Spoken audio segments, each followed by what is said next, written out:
আজকে অনেকে বলে স্মৃতি বিজড়িত প্রতিষ্ঠানগুলো ভাঙার কি প্রয়োজন।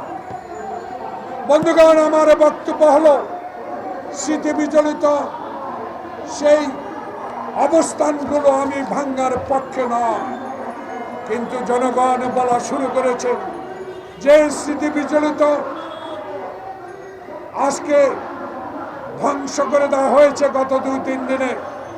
সেই স্মৃতি বিজড়িত বাসভবন থেকে যখন আয়না ঘর নির্মাণ করা হলো, সেই স্মৃতি বিজড়িত বাড়ি থেকে যখন খালেদা জিয়ার বাড়ি উচ্ছেদ করার কথা নির্দেশ দেওয়া হয়েছিল, সেই স্মৃতি বিজড়িত বাড়ি থেকে বিনা কারণে গ্রেপ্তার করে খুন গুম করা হয়েছিল, যেই স্মৃতি বিজড়িত বাড়ির কথা বলেন, সেই স্মৃতি বিজড়িত বাড়ি থেকে শেখ হাসিনা যখন বিচারককে নির্দেশ দিয়ে খালেদা জিয়াকে অন্যায়ভাবে সাজা দেওয়া হয়েছে, যেই স্মৃতি বিজড়িত বাড়ি থেকে হারুনের মতো নেককার অফিসারকে দিয়ে বাংলাদেশে বিচার বহির্ভূত হত্যাকাণ্ড ঘটিয়েছে, সেই স্মৃতি বিজড়িত ধ্বংস করে দিয়েছে বলে আমি মনে করি এটা সঠিক সিদ্ধান্ত হয়েছে।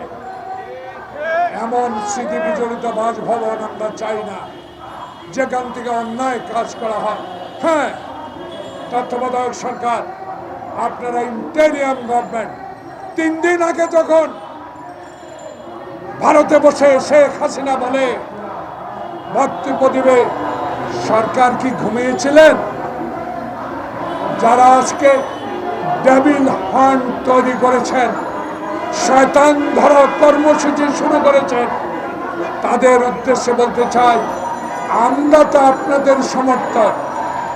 আমরা তো 16 বছর আন্দোলন করেছি। আমরা 16 বছরের আন্দোলন, তৃণমূল, আজকে ছাত্র বৈষম্য, আজকে আমাদের সমর্থন নিয়ে যেই সরকারকে বিতাড়িত করেছে, যে শেখ হাসিনাকে বাংলাদেশ থেকে বিতাড়িত করতে পেরেছে, সেই বৈষম্য বিরোধী ছাত্র আন্দোলন আপনাদেরকে বলেছে, কেন শেখ হাসিনার ভাষণ বিআরটিসির মতো বিটিআরসির মতো প্রতিষ্ঠান থাকতে সেই ভাষণ বন্ধ করা হলো না? আজকে এই প্রশ্নটা জনগণ আপনাদের কাছে জানতে চায়।